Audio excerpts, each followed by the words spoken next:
Time for us to do AM Talk now. My guests are Seated Al-Hassan Sweeney is Member of Parliament for Tamale North, and George Andrews, Member of Parliament for Ewutu Senya West, and also a Deputy Communications Minister. Good morning to you, gentlemen. Good morning. Good morning, Mama V. Good morning to your viewers. Good morning to my brother. Good morning. Were you in Parliament yesterday? I understand the Speaker was not particularly happy because he met about 7 people in the chamber or so. Is that part of the subject? we sat in Parliament yesterday. But then the number was very low. Initially, when the Speaker walked in. Okay, but it picked up. Yes. Okay. Well, what's happening?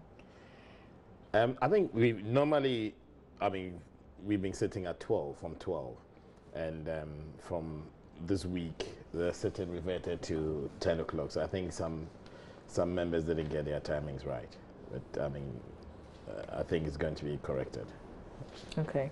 I see that when it has to do with you and the chamber, you don't like to talk about it much. Oh, but I have spoken. He has spoken. Aha, yes. Please, were you in the chamber yesterday? What time did you get there? I wasn't there at the time the Speaker was upset, and rightly so. I think he has been complaining about the lateness of members to the House. I don't think he's going to be the first Speaker to have made that complaint. So it tells you that it seems to be an attitude that as members we need to change. But the blame cannot squarely be put on members. Like the Honourable Deputy Minister said, since we resumed, the time for sitting has been very erratic. There are times you are sitting at 10 a.m. Only for you to get to the office and be told that sitting will start at 12 midday. And there are times you expect that sitting will start at 12 midday. Like yesterday, I thought we were going to sit at 12. And so I got to Parliament at about 5 minutes past 12, only to be told that they had finished almost everything and they were now doing amendments to the coastal development bill and all that. So I went to join briefly. But I think that together we can all ensure that we are more punctual. It will also take the leadership to give us the direction. And I like the way the Speaker does it. I think that he's been very, very punctual since day one, and he's always come to the chamber very early, and he doesn't mind whether members are seated or not. And I think if he continues in that way with time, members will have to catch up with him, or get flagged like we got flagged. Is there a way to register your presence in Parliament? Do you clock in something? Yes, we have a register, and that is why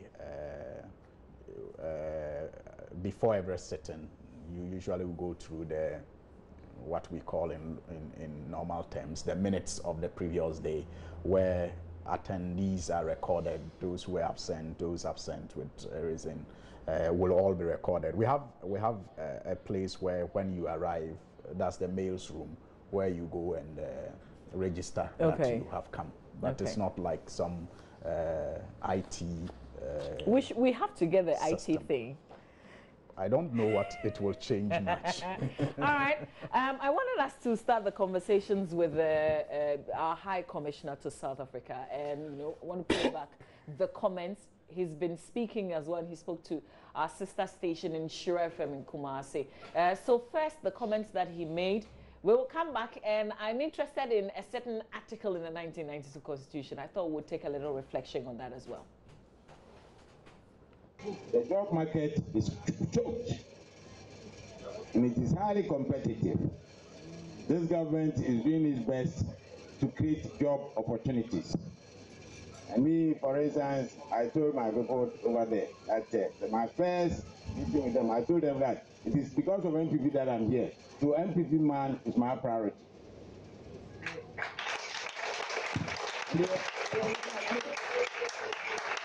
I told them when NDC was in power, it was Kwesi who was there. Now we are in power, so I see what things here with you. My topmost priority is the problem of an MPP person before any other Ghanaian. take it or leave it. And they marvel. And I said it. If I have my way, every job opportunity that will come, it will go to a TESCOM member before any other person. And I know my colleague appointees also have the same feeling, except that because of IMF, we cannot do anything now. So a TESCOM member is my priority. MPP member is my priority. Before any other Ghanaian. We're all Ghanaians, but some are more Ghanaians than others.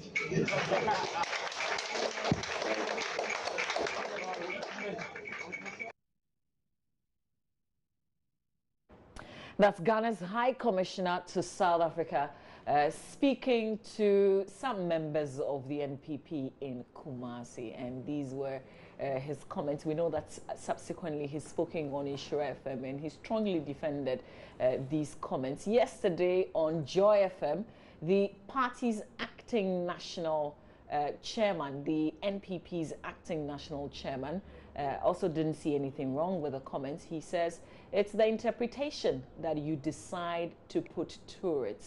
But before I even engage my guests, or maybe let me, and then I'll go to Article 17, it will be interesting to hear what you have to say following these comments. Thank you very much, Mama V. I know His Excellency George Ayisi well. He's a fine gentleman.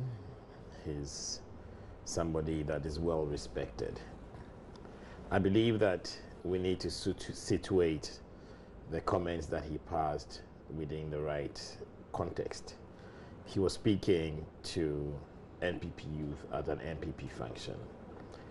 And if you listen to the entire statement that he gave, he was sort of advising them to prepare themselves in readiness for the job market because the job market was extremely competitive. And so he was advising them that you should be able to upgrade yourselves with the right skills, the right competence, so you stand out tall. And whenever opportunities come, you'll be giving that platform. If you listen to what he said, again, he said, if I had my way, I would blah, blah, blah, blah, blah. But unfortunately, we can't. No, he was talking about people like yourself.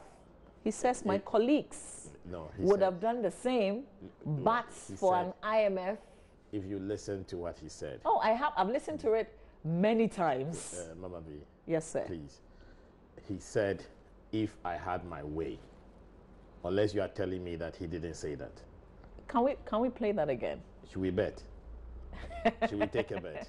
I'm sure. I don't know about the bet, but we bet. Want clarification. You heard when he said. Patrick, you heard when he said. Can we play that again, please? Market is choked, and it is highly competitive. This government is doing its best to create job opportunities. And me, for instance, I told my people over there that my first meeting with them, I told them that it is because of MPP that I'm here. So MPP man is my priority.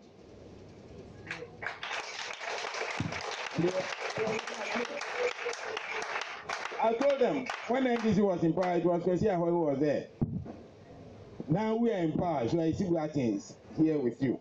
My topmost priority is the problem of an MPP person before any other Ghanaian. Take it or leave it. And they marvel. And I said it.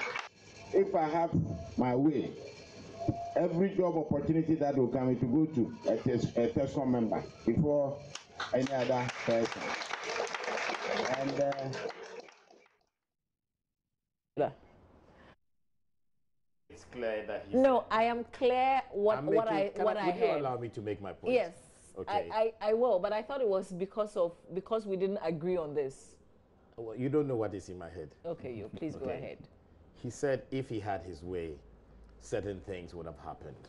Okay? And obviously, what he feels was his way is not what His Excellency the President and the MPP believing. If you recall, when we were launching our campaign manifesto, it was launched on a theme an agenda for change, creating prosperity and equal opportunities for all. You also would know that it's a fact that His Excellency, the President, has given people that are not necessarily from within the NPP opportunities. And indeed, when we launched the free SHS, we didn't launch free SHS only for families or pupils. So are these comments right then? Are his comments appropriate? Mama V, Yes, I think sir. that when you give us the opportunity to talk, you should allow us to But we're talking in a certain context. So I want an understanding. I want it to be clear from the comments that he made. Because you're saying you didn't launch free SHS for only NPP. But here's a High Commissioner to South Africa who says the NPP is my priority. So if we can situate it in that context, I think it will be good for the conversation. That's all I'm saying. Have you finished? Yes, sir. Can I talk? Please do. Thank you. The NPP launched its manifesto on the theme, the agenda for change, creating prosperity and equal opportunities for all.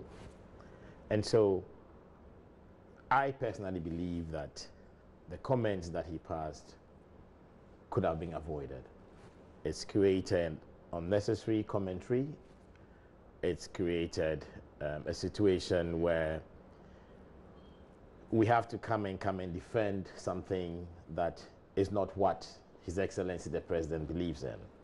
And I believe that the right thing to do is to apologize and to move on. But it doesn't, for me, the fact of the matter is that the NPP and His Excellency the President believe in creating prosperity and equal opportunities for all. Ghana is for all Ghanaians, and that is the way that we have lived. That is the way that we should continue to live. Should we expect any comments, sanctions from the presidency? I don't speak for the presidency, so I don't know what the presidency is going to do. Mr. Suhini. Well, once again, good morning to you, Mama V, and good morning to our viewers. I have listened to the High Commissioner to South Africa, and first of all, I want to analyze exactly what he said and perhaps try to answer the question why people are upset with what he has said. It's not all people, by the way. Well, it's people. So it's people are upset, whether all of them or some of them, people are upset, and that's what I said. And if you look at it critically, he was bragging. He was bragging about what? The fact that when he got to the embassy, he told the people at the embassy that his priority were NPP people. Now, this is important because I've heard some people argue that he was speaking to TESCON members at a TESCON program. And so it was purely expected of him to speak in a partisan manner. But it was a reported speech he was making. He was reporting a directive and an action that he has taken at his post at the embassy. And if you want, you can listen to it. So it is not just about what he would have done if he had the powers. It's not only about if he had his way.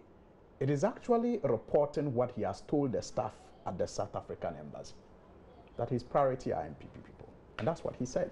So it is very important that we don't miss that point of his, interaction with the students. If he was just telling them that, look, this is an NPP meeting, I am an NPP man, and so at my level, if I have any opportunity, I'll consider you first. Maybe that argument that he was speaking at a partisan platform and needed to talk in a partisan manner would have held some sway. But where he is telling them the instruction he has given to his embassy staff, he cannot use the embassy to do what he told the students he wants to do. And I am surprised that nobody at the embassy has complained about this directive that he says he gave them till he himself has voluntarily, told us all in this country. I think that no matter where you are as a Ghanaian, And I like your reference to Article 17 of the Constitution, Directives of State, Principles of State. Can I just read that? Because now that you brought that in, yes, so it's on the screen in a bit. Right. Article 17(1), all persons shall be equal before the law, but this is where I want to dwell on the 2 and the 3. A person shall not be discriminated against on grounds of gender, race, color, ethnic origin, religion, creed, or social or economic status. For the purpose of this article, discriminate means to give different treatment to different persons attributable only or mainly to their respective descriptions by race, place of origin, political opinions, color, gender, occupation, religion, or creed, whereby persons of one description are subjected to disabilities or restrictions to which persons of another description are not made subject, or are granted privileges or advantages which are not granted to persons or other description. And this is not my words. This is the 1992 Constitution. I mean, is the highest law. This is the ultimate for us as Ghanaians. And if some people are more Ghanaians than others, then I'm worried. And you see, that is why I said that I am surprised and shocked that no Ghanaian bold enough at the embassy, you know, stood in rejection of this directive, if indeed we are to believe him. Because we are all enjoined to defend the Constitution at all times. And anytime you find anybody, be it a public officer or not, engage in acts that subvert the Constitution, it is your civic responsibility to defy that.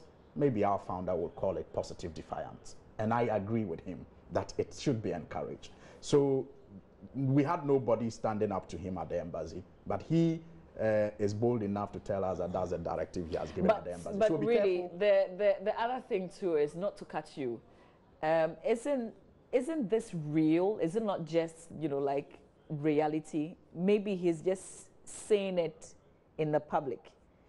But don't politicians say these things to their supporters? It is reality, but it doesn't make it acceptable.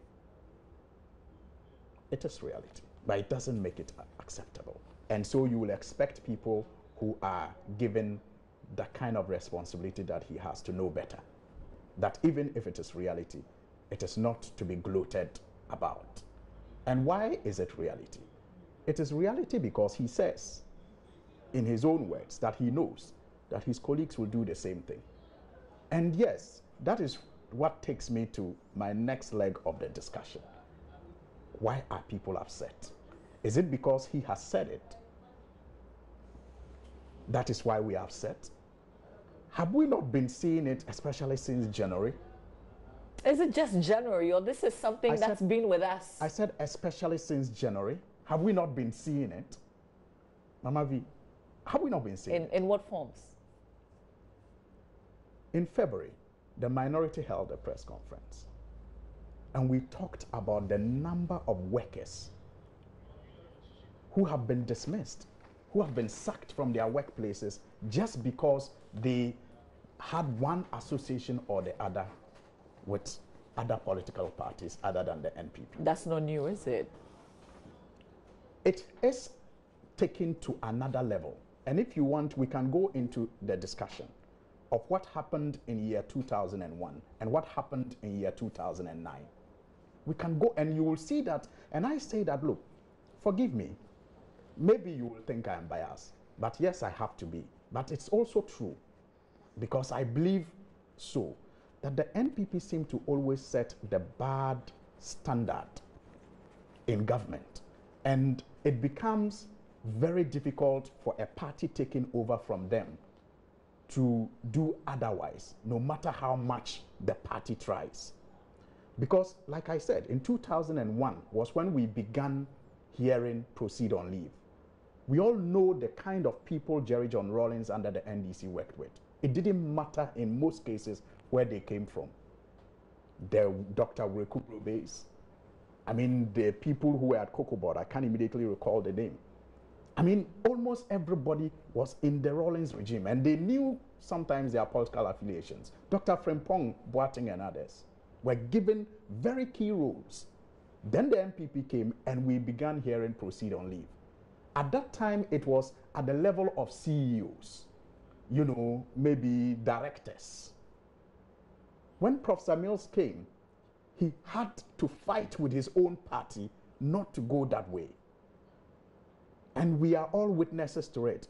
Even he had to ask DCEs to stay on for about 6 months, trying to bring back that nationalism, that spirit of working together regardless of the party you come from. But you see, the bad precedents had been set in 2001, and Professor Mills didn't have it easy. So along the line, some people still got their way and perhaps sacked other people that they shouldn't have sacked. I concede. But I'm telling you, that bad standard was set. Now, fast track to 2017. Please get ready to land. Yes, fast track to 2017. And now we have moved from directors and MDs to even receptionists. Go to BOST, go to the National Health Insurance, go to Youth Employment Authority, go to the ministries, the agencies, even drivers. They are dismissing because they don't belong to their party. And we have raised it as a minority many times, and Ghanaians seem not to have noticed. But you see, the danger and my fear is that another standard is being set. Today you speak to many NDC people, and in some cases, some people who were not even overly partisan have been sacked. And you speak to them, you speak to their families, and their mindset is that when the next government is in power, they also have to sack people. Mesanda, you know, we've just pulled the Constitution, Article 17. Yeah.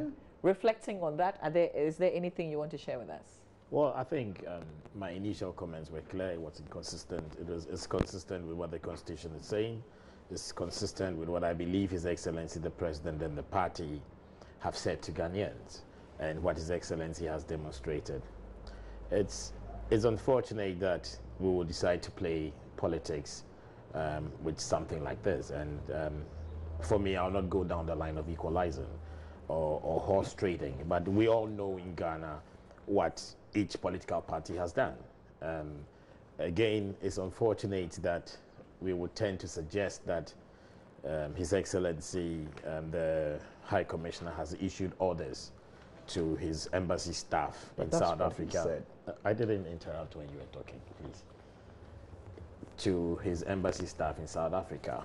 And I believe that even if we go back to Parliament and we ask the members of the Pan-African Parliament how they were received and treated when they went to South Africa by the same man, okay, I'm aware that there are even some members of the NDC who recently went to South Africa and they were received by him. They were treated well. In fact, one of them was even using the car of the High Commissioner. So let us not try and create a situation that is not good for Ghana. The statement, I personally believe that the back end of the statement was unnecessary. It could have been avoided. The bit about admonishing TESCON members to prepare themselves in readiness for the job market, that was positive. But the back end commentary could have been avoided. And it's not something that we should all encourage as Ghanaians. And for me, that's my position. So you're saying apology will do, and then we'll move on. I believe so. I mean, I don't believe that what he said was, or what he said and how it's been received was how he wanted to say it. And to clear all doubts and to make people like Suhini comfortable and to make all Ghanaians comfortable and to make everybody believe in the kind of person that he is, I believe is the proper thing to do. There are people who are calling for him to resign or the president. I think that's that's a different discussion. But within our domain, I mean, what I think should be done immediately is for him to withdraw that section of his comments and apologize to Ghanaians for either the miscommunication or the misinterpretation, whichever way that you look at it. Just a few seconds on this. The minority issued a statement. I'm not sure if it's the entire minority, but at least ranking member on foreign affairs. Put his signature to a statement. Would an apology do, or he should resign? If you're asking for my personal opinion, and just to assure the Honorable Deputy Minister that I am not worried, so I don't need any appeasement. Okay. For me, what he said is not as hurtful compared to what is being done by his colleagues, like he has indicated. You see, the fact that I don't say that I want to give priority to MPP people, but I have an appointment, I'm a minister, I'm a CEO, and I do it by way of dismissing people I suspect not to be in my party, and I have opportunities of, say, business opportunities, and I fish for only people who are in MPP and I give it to them. I think that is more, you know, that is requiring of attention more. And that is palpable in our system, if only you want to look at it. If we just don't want to talk and say, okay, he said it, he should apologize, let's move on, or he should be sacked, let's move on. It's as if we are saying that he should apologize, he should retract and apologize so we can continue doing it instead of saying it. It's as if we are saying that the president should sack him so that he can step aside. Then the rest of us will just shut up and continue doing it. It's as if we are not concerned about the actual practice of what he said. Because the actual practice of what he said is with us every day. We have friends who have been sacked. We have relatives who have gotten jobs. I'm sure the other side will say they also have friends who are sacked and relatives who are... But you see, I am saying that it has always graduated from one level to the other. And it is not about doing equalization, but it is a fact. And for me, I am afraid for the future. There's something that I ask when I engage members of parliament like yourselves. Yeah. Should we expect this conversation in parliament? I suspect we will have that conversation, because if the ranking member on Foreign Affairs, Honorable Okujeto Ablakwa, has issued a statement on it the way he has, I won't be surprised if he either puts a question to the Minister of Foreign Affairs or he decides to make a statement on this matter on the floor of Parliament. I will support him whichever way he wants to go about it. But if I have the opportunity, I will want us to address the fact that what he said is actually being done to people right now, and they are suffering the consequences of it. I think we shouldn't be hypocritical about this issue. I mean, right is right and wrong is wrong. I mean, don't come and say that you did wrong in your time and somebody else is doing wrong now, and so the fact that he's doing wrong now rubbishes or erases whatever you did in the past, and you can only make reference to what is happening now. We need to make our institutions work. We need to condemn these things that are not in line with the spirit of the Constitution, and we don't need to encourage these kind of statements that divide Ghana. And I think for me that is the position. I want us to follow up with this message. The Interior Minister in the Central Region yesterday, the Daily Graphic has captured that. This is from page 16. Police commanders urged to deal with troublemakers. The Minister of the Interior, Mr. Ambrose Derry, has directed police commanders to arrest and prosecute any group of individuals whose actions are likely to breach the public peace. He said if the police commanders fail to discharge those responsibilities, they would rather be sanctioned. And I don't know if you've heard the full statement as he delivered it yesterday, as he was speaking to some members of the police. But would this work? So when you say would this work? Would this work in terms of so essentially what he was trying to say was that if there's an issue, if there's some lawlessness in your jurisdiction, deal with it. If you don't, you'll be sanctioned. Well, I think that is what is expected. The reason why there's a chain of command and the reason why there's a delegation of authority is that there's a belief that those in whom some kind of responsibility has been reposed in should be able to take control of situations that are happening. I think too often we are hearing cases of these acts of lawlessness which should not be entertained, and I believe that the Interior Minister has come out clearly and he's made a statement. I think first he said if the situation doesn't stop, then His Excellency the President should relieve him of his post.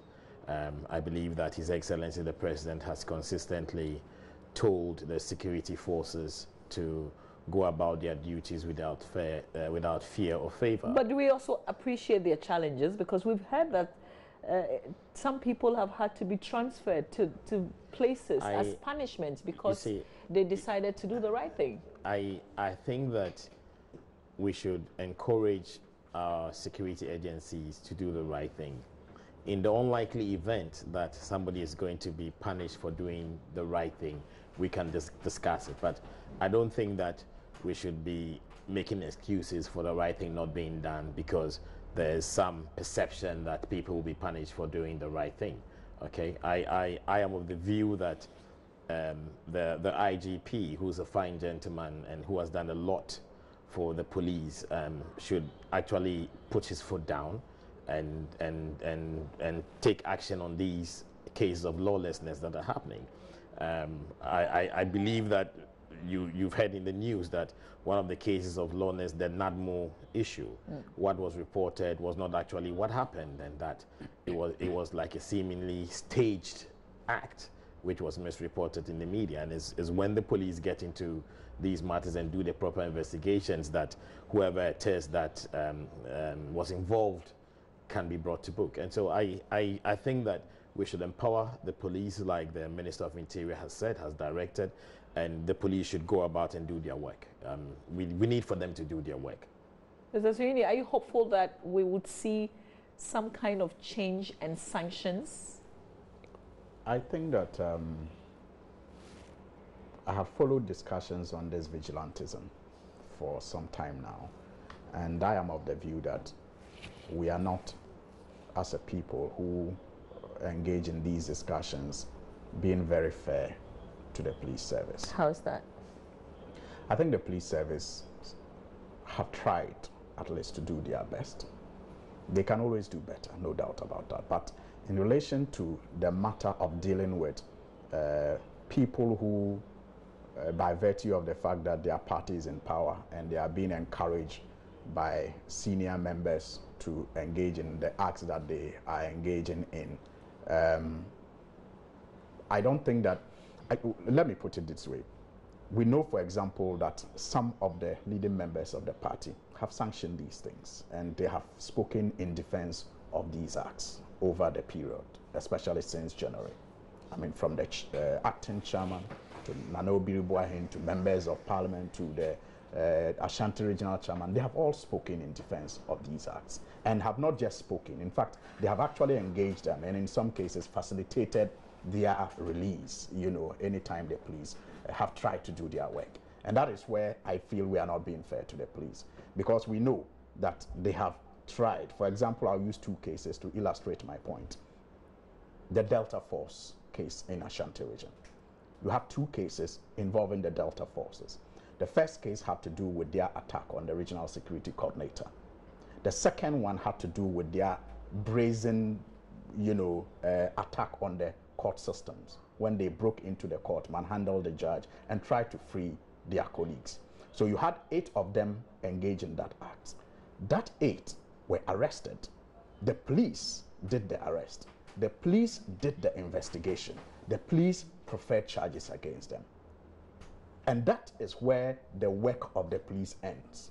They do the arrest when they have to, they conduct investigations when they have to, and they prefer the charges when they have to, and they pass the docket to the Attorney General's department. Now, when they did that in the case of the 8, what did the Attorney General do? The Attorney General entered a nolle prosequi.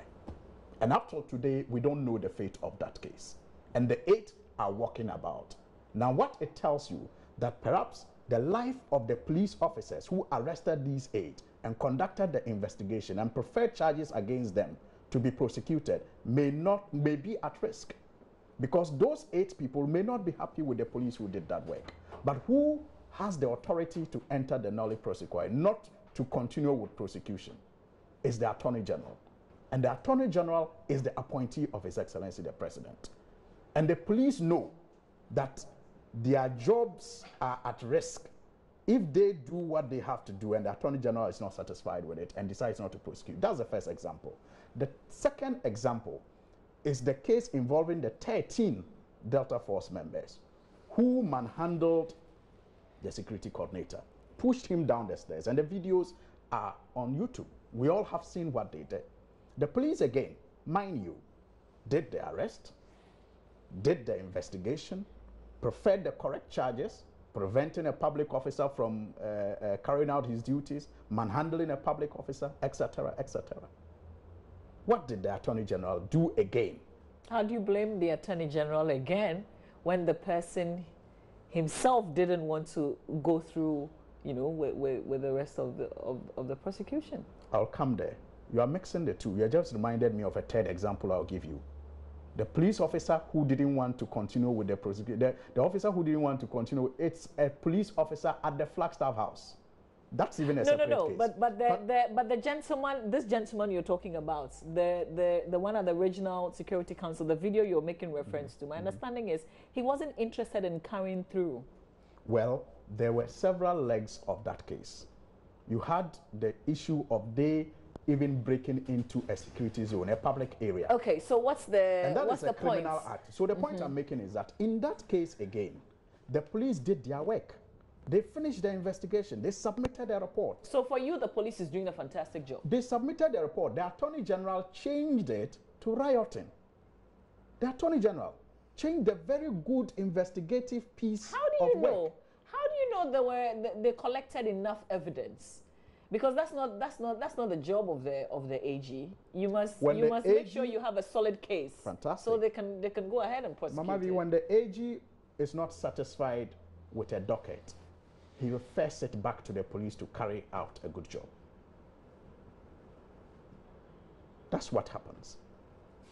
So if the AG didn't do that, but decided to go for a lesser charge, that meant slapping the victims on their wrist.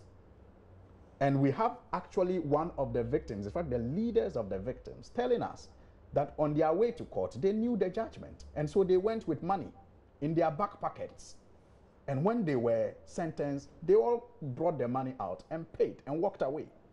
And you think, put yourself in the shoes of the police officer who did this investigation. Just put yourself. So what does that in London? Tell me, Mama V, if you'll be comfortable again to go and arrest some party activists when they are misbehaving elsewhere. So in concluding, what does that say with the directive, what the Interior Minister has said? Fighting the vigilantism will not be done by rhetorics and platitudes. It has to take serious action and political will, from the political appointees, because so far, per these two examples, I think the police are ready to do their job. They just need to be complemented by the political actors. Okay, I'm sure you're eager to say something. I'm a bit surprised, okay?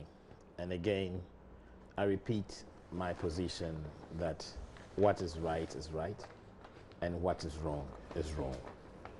I believe that the Minister of Interior has given a firm warning to the police, and he has reason to give that firm warning. I'm sure that you remember the Let My Vote Count demonstration, where the police commander issued a command and a gentleman was shot and lost his eye. At that time, the politicians who were in power said it was tomato paste, and they justified what the police had done. So to say that the police are doing a fine job and have been doing a fine job is most untrue. The Attorney General has information. They review the cases that are brought. And indeed, I'm happy that you are drawing his attention to the fact that as part of building a case, a key component is the witnesses that are ready to testify. And if the witnesses are not ready to testify, it makes the case very difficult to prosecute. Number two, there are laws in this country that prescribe certain punishments for certain acts that are conducted. If it's a misdemeanor, it is a number of penalty points, which transfers to a payment of, or a cash payment, or a payment, sort of. So if on a case-by-case basis, there are specific issues where you think the Attorney General has not conducted herself, please draw the attention to it. Okay, you're a member of Parliament. Okay, you can draw the attention to it. You can call the Attorney General into Parliament and ask these specific questions, but then don't be making these statements which are not factual, and create the impression that you are talking on fact. The fact of the matter is that the police have done some good work. There's more that is expected of them. The Minister of Interior is cautioning police commanders that have responsibility in various regions to be up and doing in what is expected of them. And I think that that is what we should all stand by. We should get the police to do what they are supposed to be doing, so that, I mean, we can all live comfortably in this country. I'll just give you the last say. Some few seconds. You know, I used the first time I had to look at how we are not being fair to the police and the need for the political appointees to complement the work of the police and encourage them to do right. And it doesn't matter if one chooses to play to the gallery and do propaganda with it. The fact remains that all the things I narrated are facts. The fact that a nulli prosequi was entered is a fact. The fact that you know, they changed the charge sheet to rioting is a fact. So I don't know where the PR or public propaganda is coming from. But I want to use this few minutes. I give you a few seconds. you change it to minutes. To now look at, you know, where we are coming from. I mean, sometimes when we are approaching elections, we tend to take everything as being just partisan talk when cautions are being given. I personally am not surprised, even though I'm disturbed about what is happening in this country under the leadership of His Excellency Nana Akufo-Addo. I'm not surprised because I listened a lot, you know, long before even he became president. And the writing was on the wall. And those who, you know, predicted it, some of them are still alive. And you recall how predicted what exactly? You recall how people complained that he was radicalizing the MPP. And the radicalization, and these were members of the MPP who complained about this, that he was radicalizing the MPP. And the radicalization manifested itself in various forms. The acidification of each other, the knifing of people, the disturbances at their party office, and the crushing of dissent. Violent crushing of dissent. How do you blame that on the leader? Well, then we don't need leadership. We can't blame them for anything. Because the way you put it is as if he had a certain strategy to turn people. He spoke about the need to engage in all die be die. Remember? You're not taking us there, are you? Well, is it not related?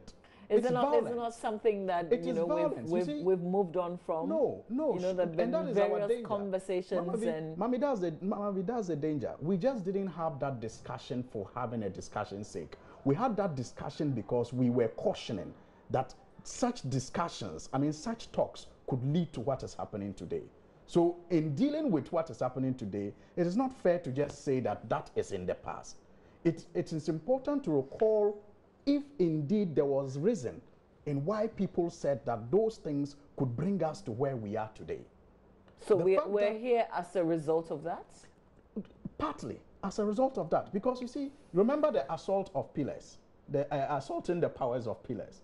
That was said by the chairman of the party, who complained that they were training their youth to engage in assaulting the pillars of power at the time. And he, as a party chairman, was not comfortable.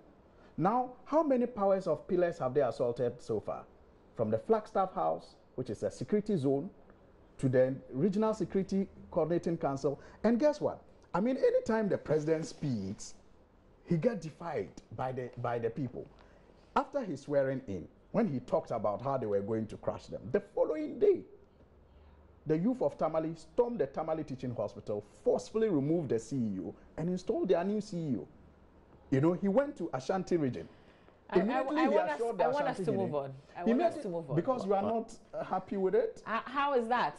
I want us to move on because I have very little time. I think okay, that's fine. Yeah, that's fine. Because you're telling us things that we know already. Well, if we have to move on, if we have to move on, we have to move on. But if we have to give another opportunity to each other, then we will do that. Then I will wait for the next opportunity. Seconds. Okay, just a few seconds. Then it will come back to me again the third time, right? Mama B, is that let's agree I on am it moderating this conversation. So you choose to be unfair. That's all right. I think again, as Ghanaians and as members of Parliament, we have a key responsibility of uniting the country, and we should make sure that we do not try and bring division in this country. To go back and bring these issues of all die be die, which have been explained severally, is most unfortunate. Obviously, that which was tried to be tagged on His Excellency the President didn't work, and Ghanaians, in their wisdom, decided to vote for him to come and lead the country. You do recall that when the election petition judgment was given, His Excellency the President, then the running or the presidential candidate. No, we're not. The presidential candidate made a statement that cooled down tempers, made a statement that showed the kind of leader that he was. And he stated clearly that even though in his spirit he didn't believe that the judgment that had been given was right, he was accepting it in the interests of peace, in the interest of Ghana. If you are talking about somebody who's a statesman, about somebody who believes in Ghana, you should make reference to some of these positions, because a totally different position could have torn Ghana apart. All right. So let us focus on the main thing. The police have a responsibility. The Ministry of Interior is advising us, cautioning or reminding the police what he expects of them to do. And I believe that when they do what is expected of them, Ghana will be a better place for us all to live in. Okay, so this is what I'm going to do. I've shelved the next conversation because I thought we could deal with the energy minister speaking on the Ameri deal, where he's talking about the deal being overpriced, lopsided transaction. But Mr. Suini, anything on your mind? Because this is what I want to do, and I think I did it the last time you were here. And I thought that maybe you'd also speak on the Ghana Post GPS, any outstanding issues. So anything on your mind? I'll give you 2 minutes, Mr. Suini. What's on my mind is the unfairness towards me. How is that? That's what's on my mind. So this is the opportunity. The fact that you haven't been fair in the moderation, but I think it comes with the job. I will leave it there. But the few words I will say in conclusion, especially in relation to the Ameri deal that you spoke of, that you would have wanted us to look at, is that I think that the energy minister knows what to do. And that is what we have said in the minority over the period. That look, if you have issues as a government with the Ameri deal, you know what the law says. Bring it to Parliament and tell the people of Ghana the problems you have. And because when it was the government of Ghana that brought the deal to Parliament, and Parliament approved the deal, both sides of the House, minority, majority, approved the deal. So if today government, and government is in perpetuity, so if today government sees, something wrong with that deal and wants it changed, they know what to do. That is why we have said that the backdoor maneuver, through Katie Hammond is something we won't cooperate with. But can't he, as a lawmaker who has seen something wrong with the deal that he backed, can't he also bring it up in Parliament? He can bring it up in Parliament, but he has no authority to call for its revocation or to change anything. Every bill, every agreement that comes to Parliament is sponsored by a government. And it's sponsored through a minister appointed by the president. So he doesn't have that locus to call for a review. I mean, to lead a review. He can make that call. Anyone can. So, even someone on the street can make that call. What if Parliament was misled? Let the government come and show us how Parliament was misled, because it was the government that brought it. So if another government is in power, it is still the government of Ghana, but they see certain things that are wrong with their deal, they bring it. They don't go behind the scenes trying to arm twist Ameri, you know, into sponsoring them to go to, you know, towns and enjoy themselves and write reports that when you scrutinize, you find really amazing.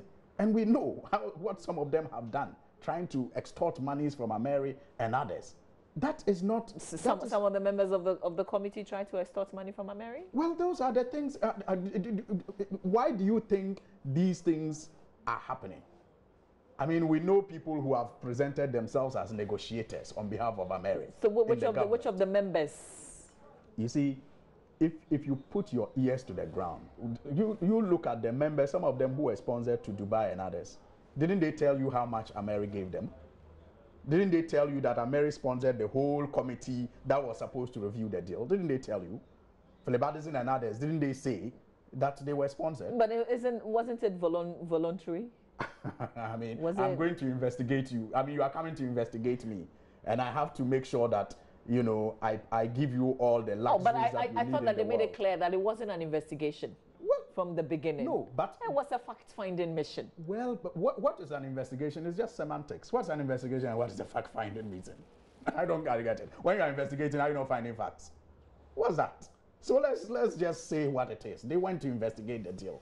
And they are using those, I believe, that they are using those noise just to extort monies. Because if they really have something with the deal that they want to save the people of Ghana, we have shown them, we don't even need to show them.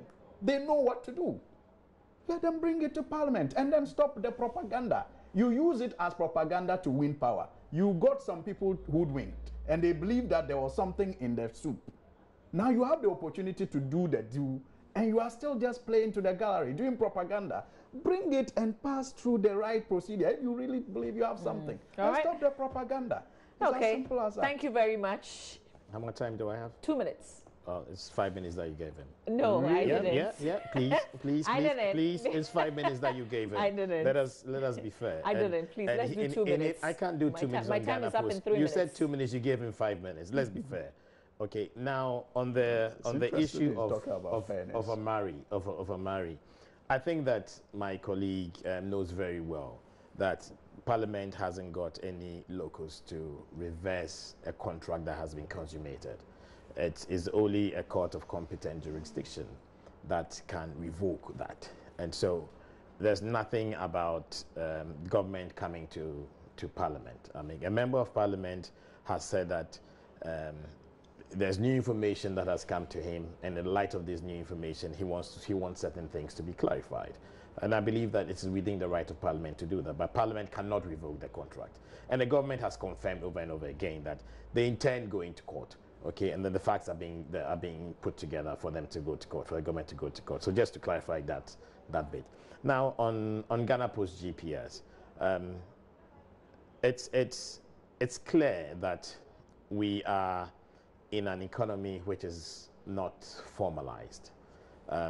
It's clear that there are a lot of people that are carrying out economic activities. By the way, did we use 3.5 million Ghana cedis for publicity? Are not being captured as far as the country is concerned. His Excellency the President and His Excellency the Vice President, who's the head of the economic management team, have stated over and over again that we have to formalize this economy.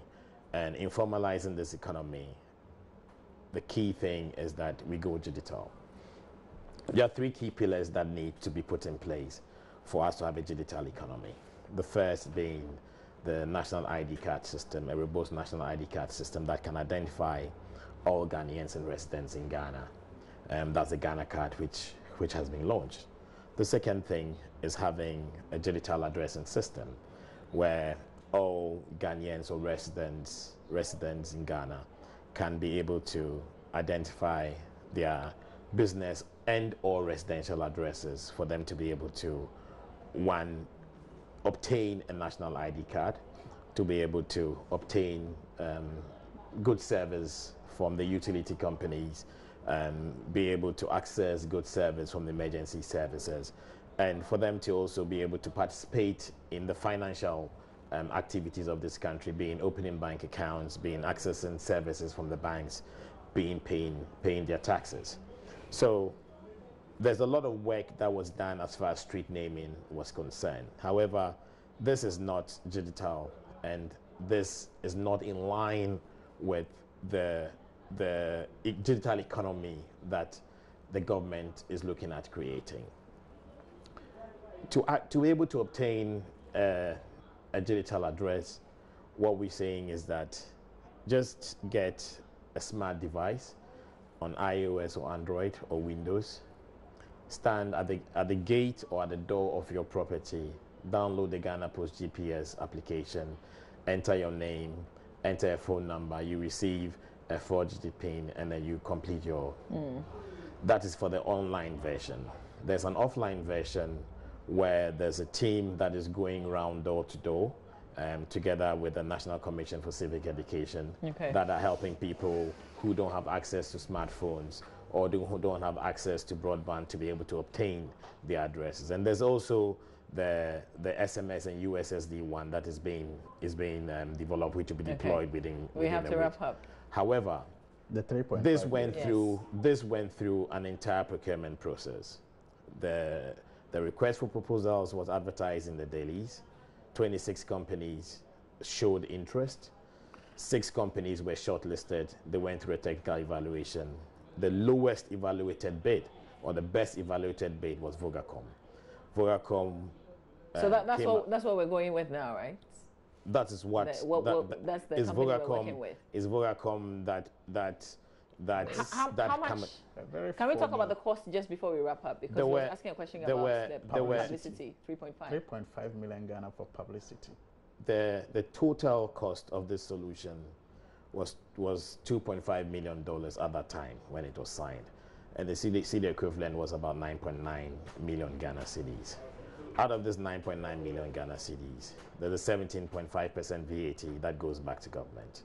There's a cost of the back-end analytics that is being done to be able to make sure that the addresses are working. So publicity we're spending? Would you we're please? going. I didn't want them to cut us. Yeah, please. So I mean, listen, you are the moderator. You give me time to explain what is happening. Yeah, okay? I'm giving you a lot of time. My time is up.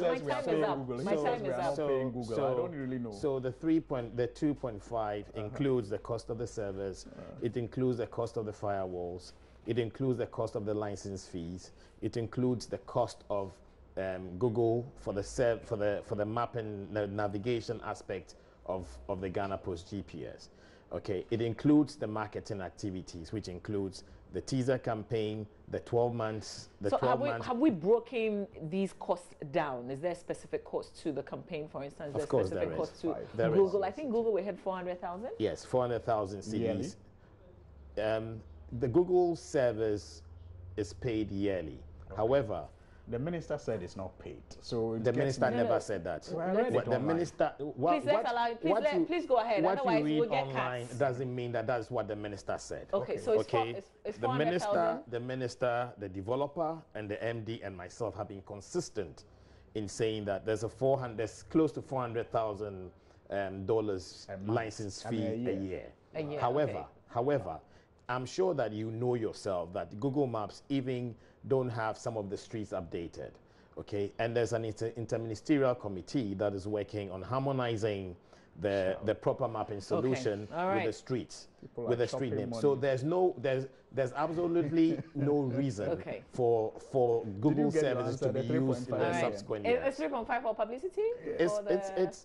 I'm sure that he has done publicity campaigns. Okay, all right. So we have to go. 3.5 million CDs, 3.5 million CDs for a 12 months campaign. Okay. Okay, on TV, on radio, Jack, on outdoor, So you should be paying on me social for media, the time I've given you to talk about you should be it. punishing him for confusing Ghanaians. Thank you very much for your time, How much? gentlemen.